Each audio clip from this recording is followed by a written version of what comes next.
Se jode. Mira. Parece que, mira, hay problemas. No, pero hay problemas, parece, mira. No. Diego, ¿podés? ¿Ahí sí? No sé qué pasa.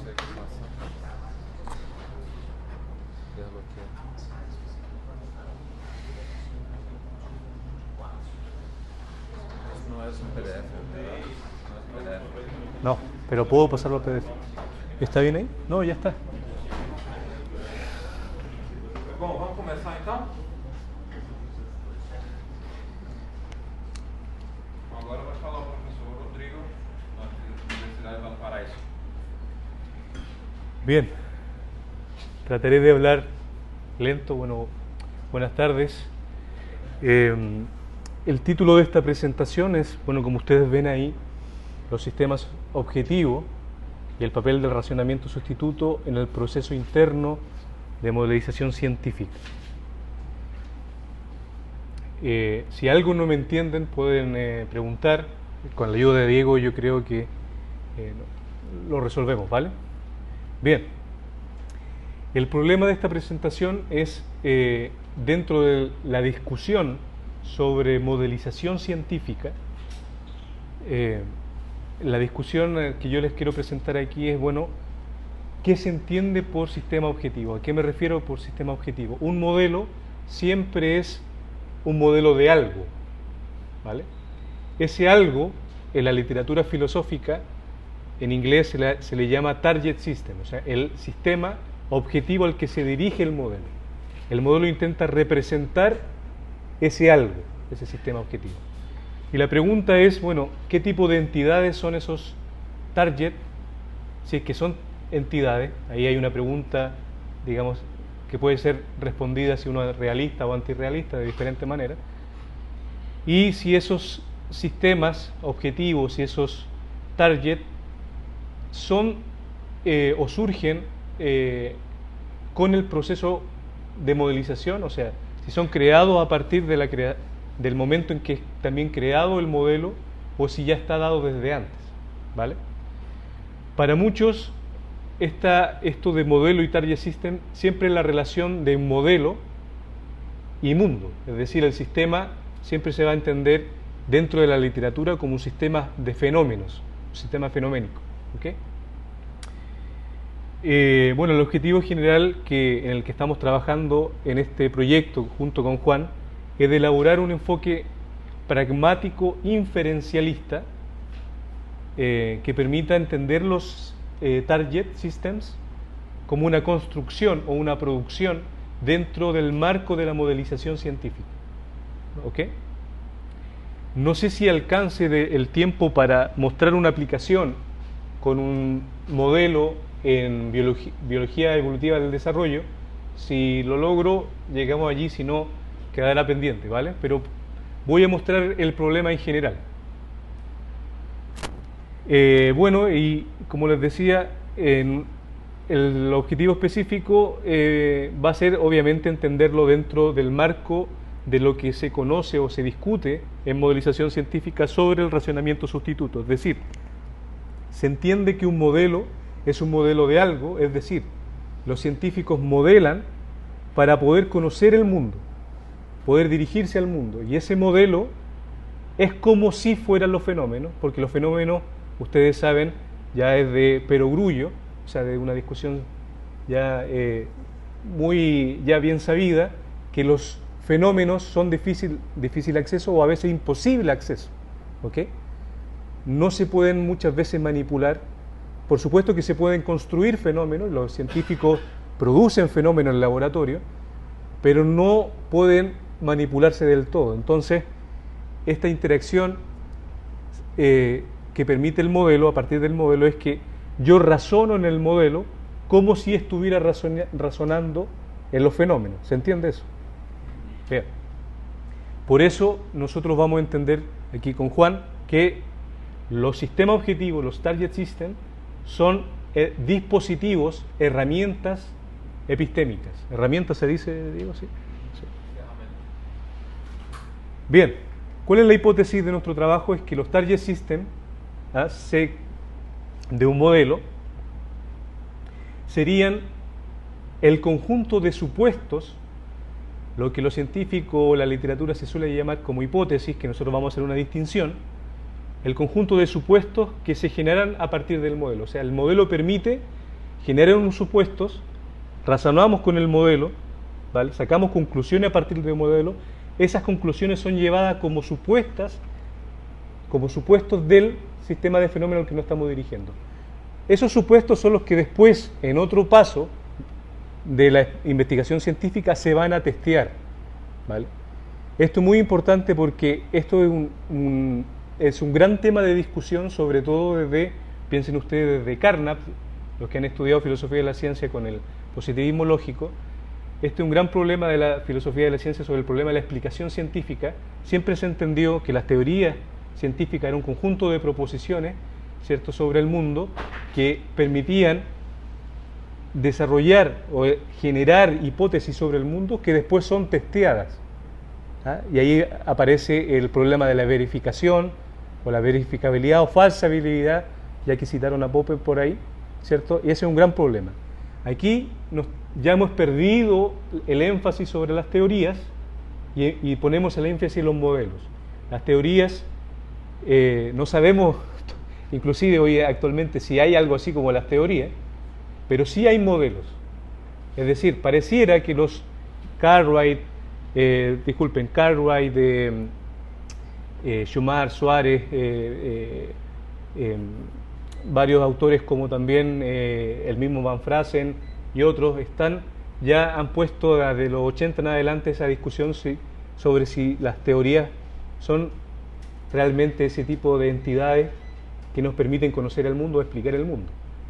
Pero bueno, para seguir más rápido, cabe decir que ese conjunto de supuestos que logro generar a partir de un modelo son los que me van a permitir explicar o predecir o comprender lo que ustedes quieran el mundo, ¿cierto? O sea, cómo yo puedo comprender o explicar el mundo va a estar posibilitado por ese conjunto de supuestos que he generado a partir del modelo.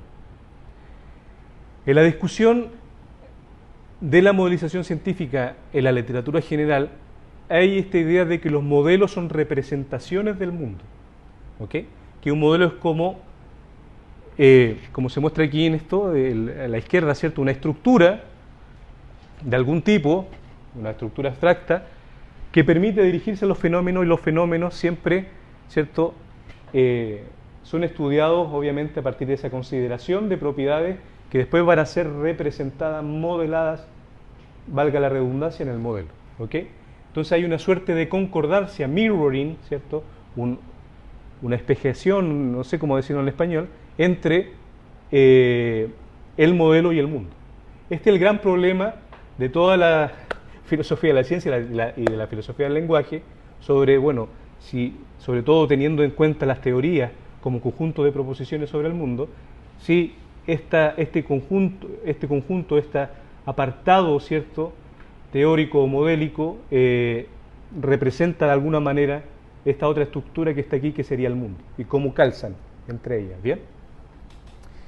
Nosotros rechazamos eso, ¿vale? No hay tal cosa como un mirroring, no hay tal cosa como, ¿cierto?, una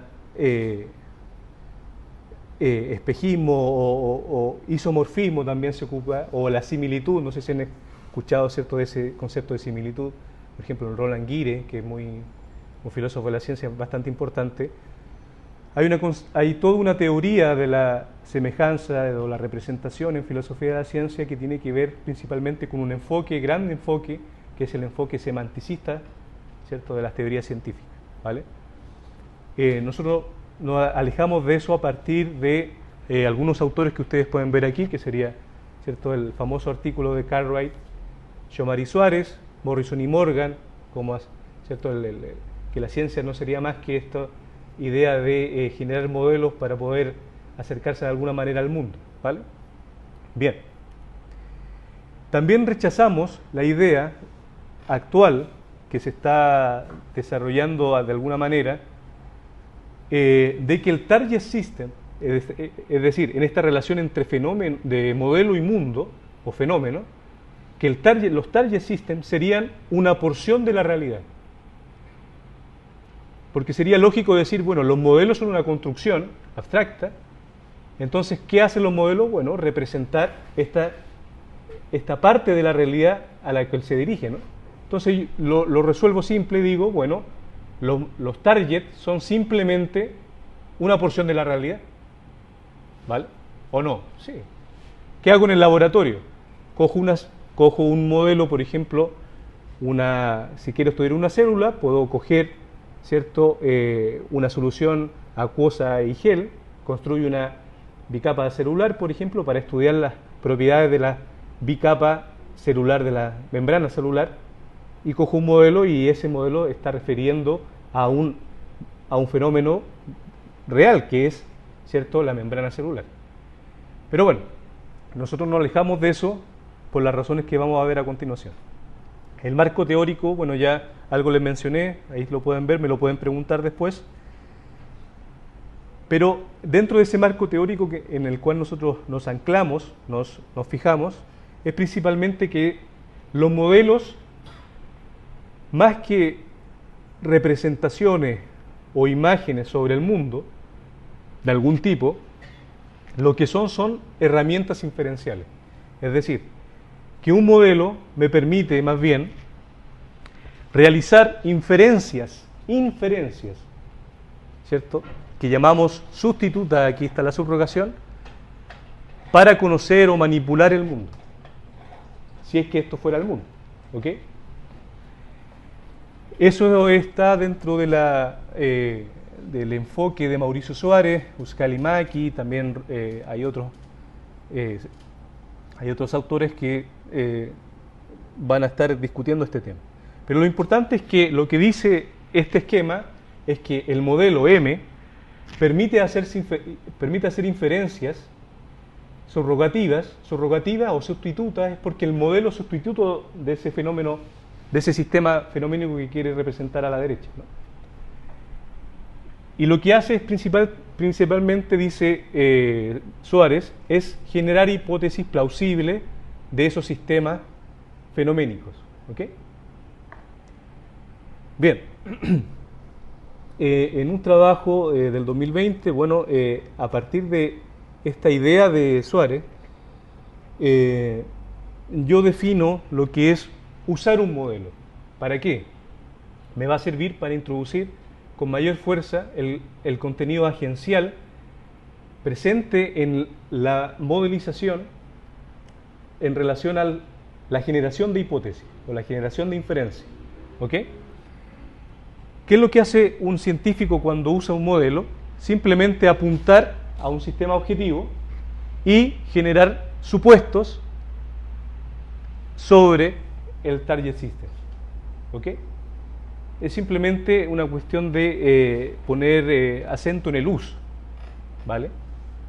¿Por qué? Porque si ustedes ven arriba, la idea de Mauricio Soares es que lo que permite el modelo es hacer esa inferencia, pero por una fuerza representacional. Yo quiero eliminar el concepto de representación porque nos remite a la idea de la representación, del mirroring. Y eso es lo que queremos eliminar por las razones que vamos a ir discutiendo a continuación en lo que voy a decir y lo que va a decir también Juan. ¿Ok? Bueno, ¿qué significa generar una hipótesis para nosotros en esta discusión? Porque en la literatura que les mencioné, principalmente en Soares, se dice que el modelo permite generar hipótesis sobre los target systems. Nosotros decimos, hay que tener cuidado con eso. ¿Ok? ¿Qué significa generar una hipótesis? Nosotros decimos en un trabajo que prontamente va a ser publicado, decimos que, pero ya lo tenemos publicado en otros dos de alguna manera, decimos que lo que generar una hipótesis es establecer una interacción dialógica entre el modelo y el target system, para luego que eso sea evaluado, si usted quiere, ¿cierto?, en un mundo. ¿Ok? Si eso ocurre, entonces pareciera que estamos entendiendo el target system como una estructura de otro tipo, ¿no? No como los fenómenos. Porque si yo genero esta relación y es una interacción dialógica, es decir, un diálogo entre el modelo y el target system, el modelo no puede ser los fenómenos, porque no tenemos un acceso directo. Siempre tenemos un acceso indirecto a los fenómenos. No puede ser target system y fenómenos, no pueden ser la misma cosa. ¿Se entiende? Entonces,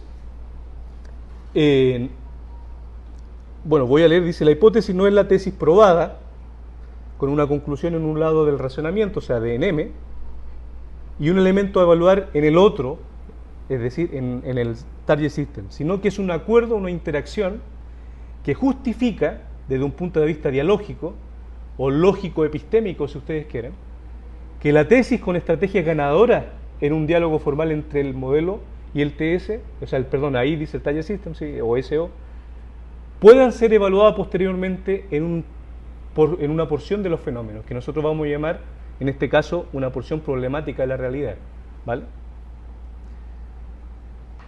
¿Y qué entendemos por porción fenoménica problemática o porción de la realidad problemática o fenoménica problemática? Es aquella que se presenta como un verdadero desafío para la explicación y la comprensión científica. Porque los modelos, como dice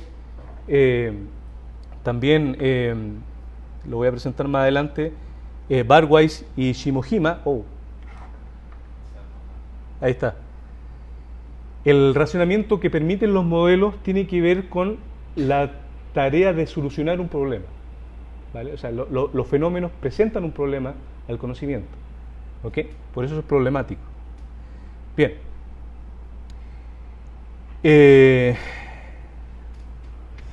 ¿Ahí sí? Ni me muevo. Bien. Entonces la pregunta, bueno, si esta relación que se plantea es una relación dinámica de este tipo, bueno, ¿qué es un target system? Bueno, ya les dije. Parece que un target system sería el resultado de una acción de reunir o considerar el conjunto de los supuestos ahí sobre los fenómenos con el conjunto de propiedades fenoménicas y que permite construir el modelo. ¿Ahí? ¿Se ve? Me quedo ahí con la mano ahí. Ya, déjalo ahí. ¿Ok? Bien. Voy a pasar rápidamente Vamos a pasar rápidamente a este esquema que quiero presentarle. Si ustedes se fijan, arriba está el modelo como una estructura, ¿vale? Una estructura construida por nosotros, una estructura abstracta, pero por ser abstracta, a ver, ¿por qué me río? Porque un organismo puede ser un modelo, ¿no? O sea, yo puedo construir una maqueta como construcción, ¿cierto? De una maqueta de un edificio, qué sé yo, para construir un edificio, o un modelo, puedo tener una rata para experimentar como si fuera un ser humano y le aplico una proteína, qué sé yo, un medicamento. Pero es una construcción, hablemos de una construcción. El modelo como construcción sería esta herramienta arriba, no me muevo mucho, y abajo estaría el target system como esa porción de la realidad. Yo no sé si es la realidad o no, pero lo puse ahí. Si ustedes quieren discutir eso, allá ustedes. Pero el target system en este proceso sería también una construcción, ¿ok? Y sería una construcción dinámica en el sentido que a la vez que estoy construyendo el modelo, estoy construyendo también el target. ¿Por qué? Porque el target sería ese conjunto, ahí yo le puse hipótesis, está mal, para nuestro serían los supuestos, porque la hipótesis sería la construcción de la relación, ¿no? Entre modelo y target. ¿Cuál es la hipótesis? De que lo que digo en el modelo arriba también puede ser dicho ahí abajo. No es esa hipótesis la que yo tengo que ir a testear, sino que los supuestos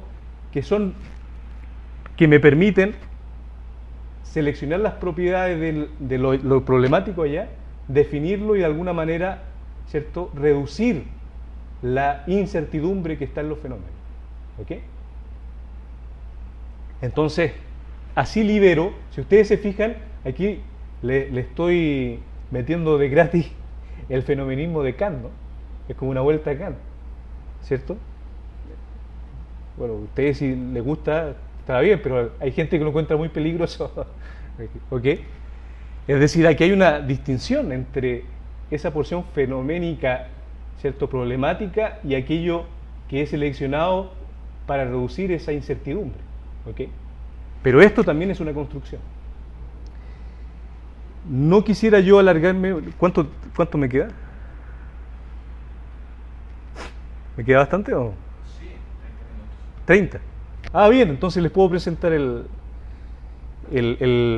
modelo. Voy a hacer una aplicación de este esquema, de esta idea que tenemos con Juan, en una cuestión ya vieja para mí que he trabajado en Evo-Devo. No sé si conocen la biología del desarrollo evolutivo.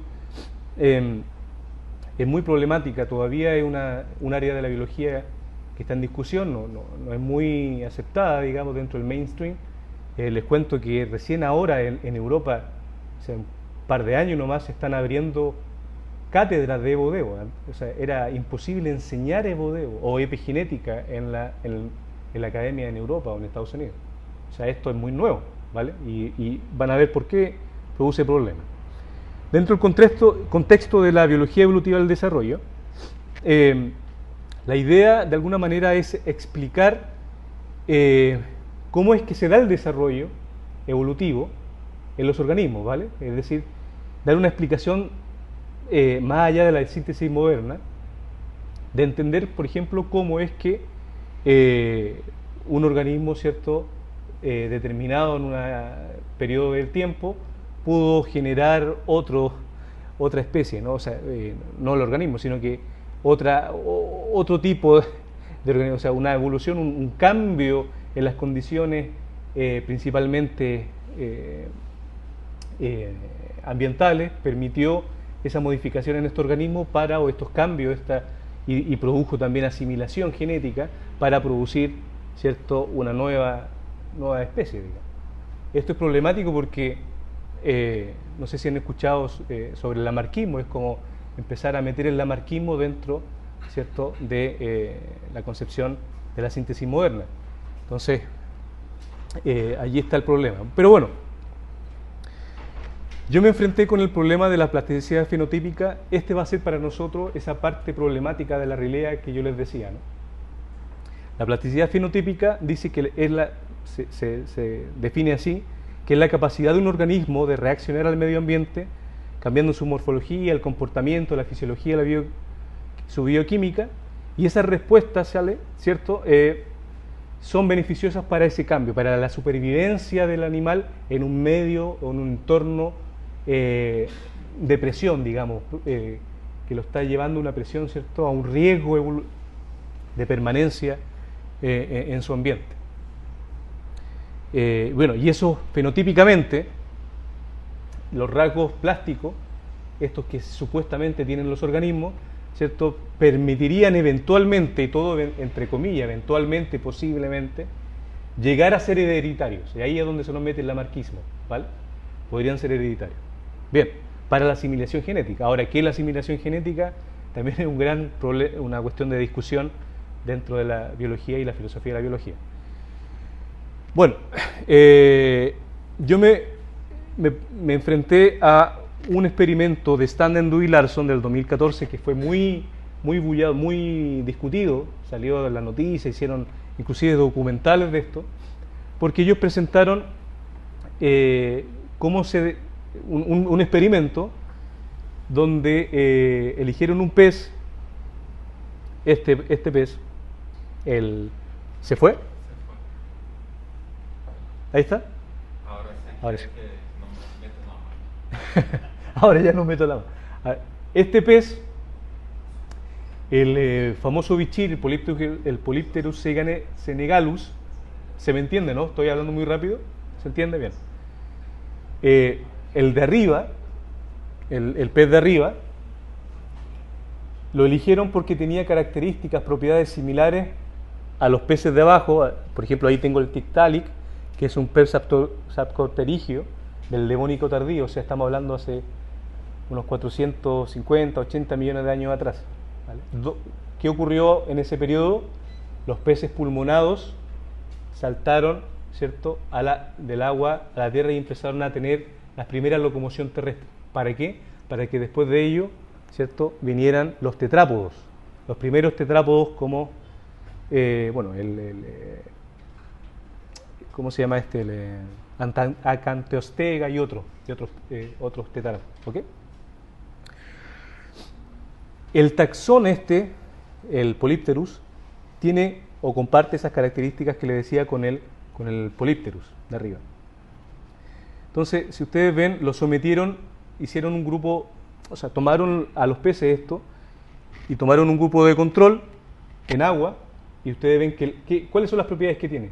Es un pez pulmonado que puede respirar fuera, obviamente hay que mantenerlo húmedo, pero al ponerlo fuera comienza a tener tracción terrestre, a moverse. ¿Qué hace? Las aletas las ocupa como patas y empieza a tener un movimiento terrestre y empieza también a elevarse, principalmente para poder moverse y después para comer.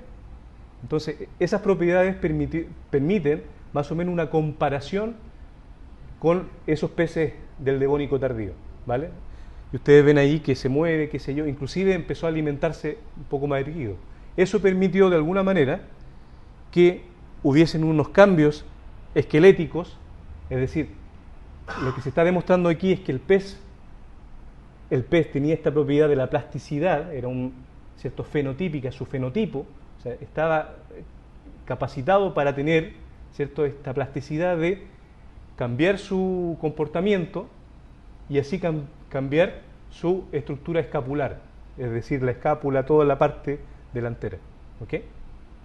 Eso, y rápido, digamos, ¿no? Al ponerlo en un ambiente de presión, cambia rápidamente su comportamiento y cambió su estructura esquelética. Y en los peces que van dejando, digamos, las crías que van naciendo ¿cierto?, de los nuevos grupos, van teniendo cada vez mejores condiciones esqueléticas y comportamentales para moverse en tierra. Eso es lo impresionante. Esto ahora, eso era del 2014, ahora se hace con gusanos, con otros animales que son mucho más rápidos, en menos tiempo inclusive. ¿Vale?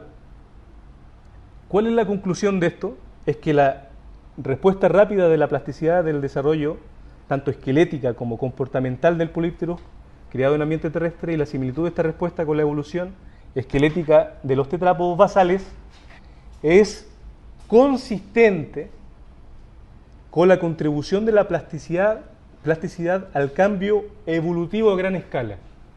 Y ahí un biólogo mainstream gritaría, diría, no, ¿qué me están metiendo aquí? ¿Vale? Pero bueno, por lo menos en el pez, en el experimento local, funciona, ¿no? Ahora, bueno, y dice, una plasticidad fenotípica similar en los peces sarcopterígeos del Devónico debió haber facilitado la evolución de los rasgos terrestres durante la aparición de los tetrápodos. ¿Ok? Y la hipótesis es obviamente que esto debió aparecer en ese periodo. El problema es esta explanatory leap sobre la asimilación genética, porque es suponer en el experimento local que esto ocurre a gran escala, ¿vale? Pero bueno, y el vacío explicativo, el explanatory gap, es porque esto que yo les digo de un punto de vista de la disciplina en biología es saltar, ¿cierto?, de conclusiones filogenéticas a ontogenéticas. Eso es lo grave. Pero bueno, ahora con la epigenética y los últimos años esta cosa ha tenido cada vez más fuerza. Entonces lo que ocurre es esto, que tenemos no se ve muy bien aquí, pero los resultados locales con el experimento, con el modelo, el pez es el modelo, ¿está bien? El pez es el modelo de esta realidad a la cual no tenemos acceso. ¿Ok? Porque hace casi 500 millones de años. Este pez, este modelo, con este modelo les permitió a los biólogos, ¿cierto? A estos biólogos, generar inferencias, generar varios supuestos que en este caso no pueden testear. Testearon localmente con el experimento en el pez, pero macroevolutivamente no lo pueden hacer. Entonces diríamos, descartamos el experimento, descartamos el modelo. Bueno, lo que decimos nosotros es que si bien hay explanatory leap y explanatory gap, de alguna manera permite comprender, de alguna manera el modelo permite una comprensión o una explicación acotada de lo que pudo ocurrir en esa porción problemática de la realidad. Por supuesto que todos los experimentos que se hicieron con el pez van a necesitar una replicación de experimentos mayor, ¿no? Pero aún así tendría que ser durante, no sé, miles de años en el futuro, por cuestiones obvias, ¿no? Porque los saltos evolutivos no son de cientos ni miles de años, son de millones de años. Pero por lo menos, de alguna manera, el modelo permite una comprensión de lo que pudo haber ocurrido en el Devónico tardío. ¿Se entiende? Esas conclusiones tienen cierta consistencia de alguna manera. Pero gracias a qué? Al modelo. En este caso, la porción problemática de la realidad es mucho más dura que revisar si lo del movimiento browniano, por ejemplo, mucho más problemático. Esto que lo del movimiento browniano, por lo menos el movimiento browniano inclusive lo podemos simular, ¿no? En computación, o hacer el experimento, ¿no? Con un, qué sé yo, inclusive con un ultrasonido lo hacen, pero bueno, con partículas obviamente grandes, qué sé yo, etc. Pero la cuestión es que no voy a... De alguna manera, lo que está aquí presente es que, si ustedes se fijan, el target system aquí, que es esto, el target era este fenómeno, esto que apuntaba el modelo de estos biólogos, a su vez es una construcción. No es exactamente el fenómeno en cuestión, porque no tenemos ningún acceso, sino que también hemos de alguna manera construido a partir del mismo modelo en el experimento local, hemos construido un target acotado, ¿no? Que nos permitió de alguna manera sacar conclusiones y decir de que de alguna manera son plausibles. Entonces, no es posible decir que los modelos se dirigen estrictamente a un sistema de fenómenos. Eso es lo que de alguna manera estamos tratando de decir, estamos en esa investigación, pero lo que realmente es el target system es ese conjunto de supuestos que ha permitido el modelo, que en este caso es imposible testear, ¿vale? Pero por lo menos la relación que se ha establecido entre el modelo y ese conjunto de supuestos tienen cierta, en este caso, tienen cierta consistencia, no sé cómo les quieren llamar a ustedes, cierta plausibilidad, ¿vale? Por eso no es recomendable, y creemos nosotros, identificar target system con sistema de fenómenos. ¿Ok? Eso es lo que les quería decir y bueno, Juan va a explicar mucho más cuál es el problema. Eso. Gracias.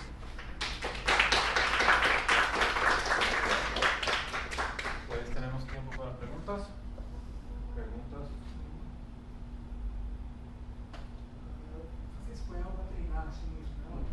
Sí. Hablaste sobre la diferencia entre los target system y el fenómeno real. Mi pregunta es, ¿para ti es posible tener acceso directo al fenómeno real y tener una visión totalizadora, total, acerca de la realidad o no?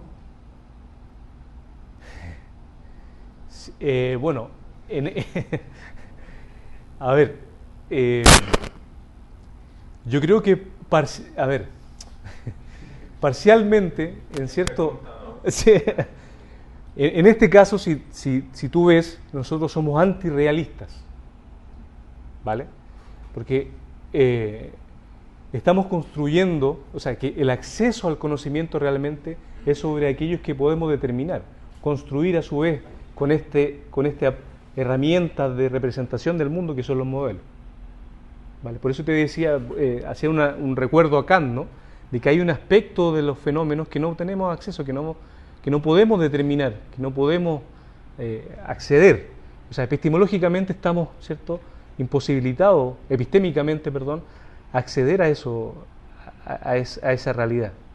Pero por cierto, o sea, yo no sería, y ahí creo yo, por un principio de cordura, ¿se dice cordura?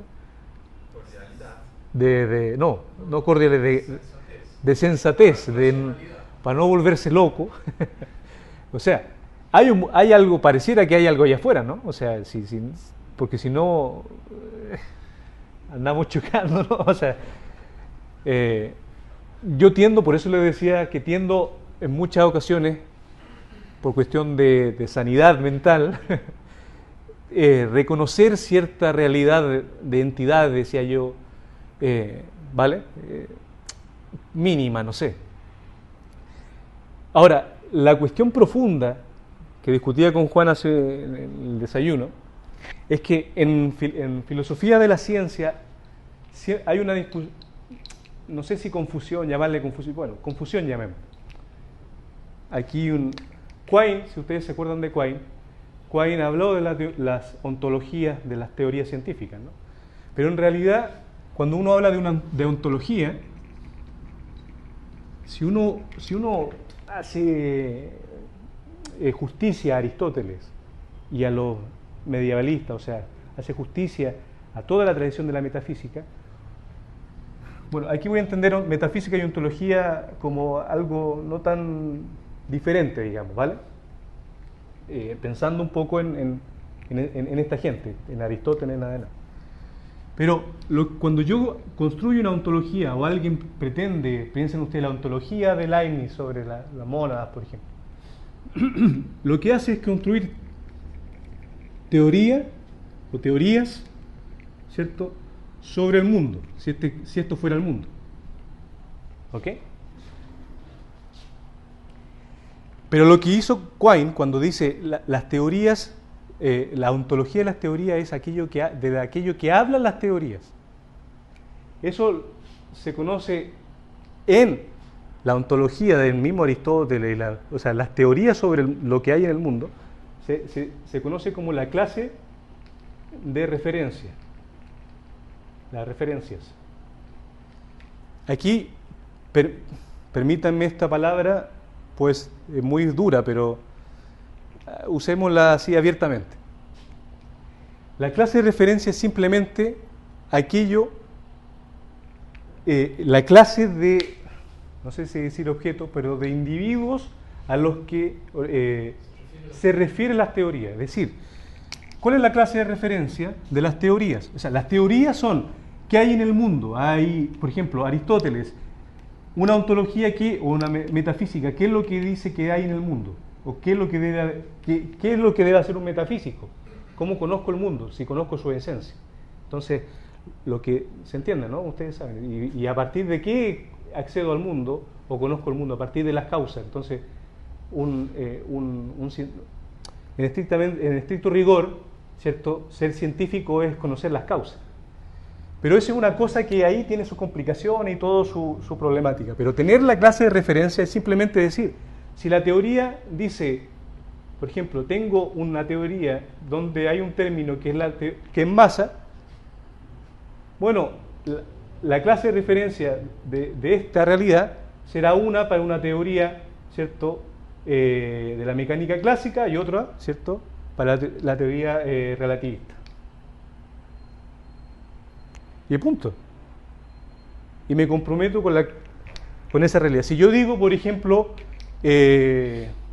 El concepto, qué sé yo, cualquiera, no sé, díganme uno. ¿Ah? Partícula o, qué sé yo, gen. ¿Cómo se determina la clase de referencia? ¿Cómo se determina la clase de referencia? Inclusive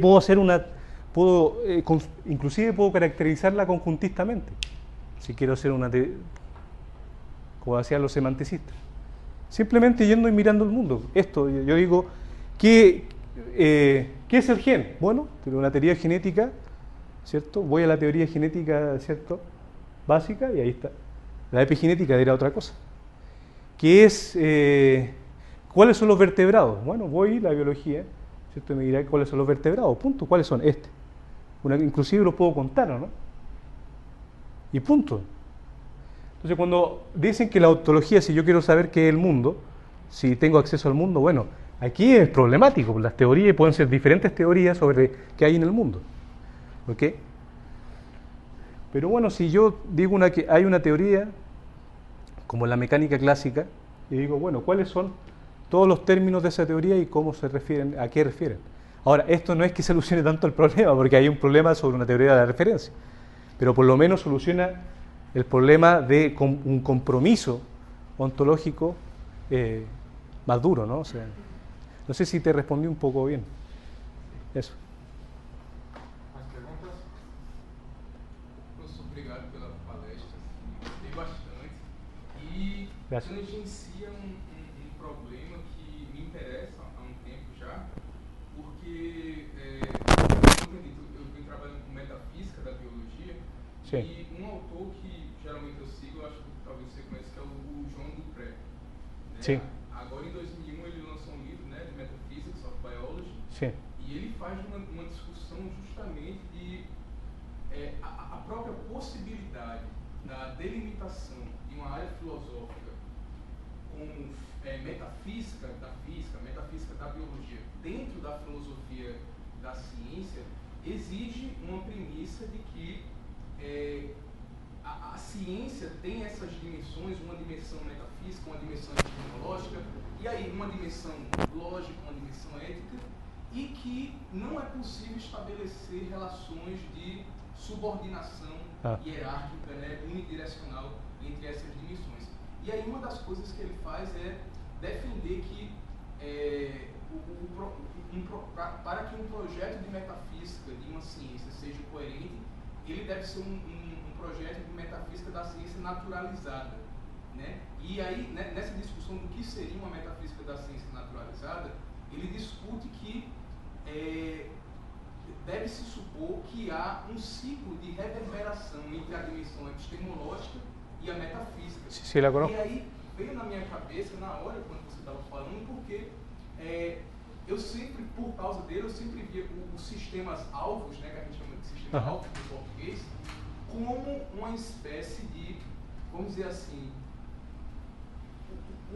os restos metafísicos que vão sobrando de um ciclo epistemológico de modelização e de correção, de otimização que os modelos vão oferecendo, né, a partir justamente dessa perspectiva inferencial, sobre esse sistema alvo que está a todo momento sendo postulado a partir de produtos epistemológicos, numa mesma ciência. Então, quando a gente constrói, porque o que sempre foi problemático para mim, né, era a noção de que se poderia construir um modelo de uma natureza completamente neutra metafisicamente, né? Quando, bem, Sim. Antes de tudo, o que você chamou ali de domínio fenomênico problemático, né? Antes de tudo, para a ciência agir, ela tem que partir, né, de pelo menos um domínio da realidade que ela considera sua especificidade de problemas a tratar, né? Estou de acordo. Então, é por aí. Então, eu adorei ver isso Sim. aí, porque corrobora com algumas questões que eu ainda, né, tenho problemas para digerir, mas que vão nesse caminho aí. No, mira, gracias por la pregunta, gracias, está muy bien. Conozco muy bien todo lo que me has dicho, lo he estudiado Bueno, conozco gente y he estado participando soy miembro de la Asociación Iberoamericana de Filosofía de la Biología. Y allí hemos discutido esto, principalmente con la gente de la Complutense de Madrid, que está muy metido en lo que es la metafísica de la ciencia y esas cosas. Yo creo, o sea, mi postura es que es volver a problematizar sin necesidad, volver a introducir cuestiones, ciertas viejas que se han superado, cuando se pueden resolver de una forma más, con consideraciones más pragmáticas. Por ejemplo, ¿por qué considerar si que un modelo es neutral o no en términos de una metafísica, ¿no? O sea, un término sobre qué es el mundo? Yo creo que es mejor ser pragmático y decir, miren, son herramientas, por supuesto que es como herramientas, como dispositivos para manipular el mundo, para decir lo que es el mundo, tienen ciertas otras consideraciones que están imbricadas. ¿Se dice imbricadas? ¿Cómo se dice? Sí, que están imbricadas. Por ejemplo, no sé, si estoy en Rusia, a lo mejor tendré una ideología distinta como científico en la biología, ¿cierto? Que podría estar de alguna manera, no sé, ¿me entiende lo que quiero decir? De alguna manera, o una consideración ética, o social, qué sé yo, o política, o me están pagando, entonces tengo que rendir resultados porque me están pagando la empresa farmacéutica X, ¿cierto? Entonces, claro, sí, por supuesto que están imbricadas esas cosas. Pero la misma herramienta tiene formas, tiene ciertas estrategias para controlar eso. Ya eso tiene que ver con la sociología de la ciencia, qué sé yo, para controlar esas implicaciones. Por supuesto que nunca son ni neutras ni espurias, no sé si se entiende. Pero lo importante es, creo yo, cómo es que construimos esas justificaciones epistemológicas ya sobre la validación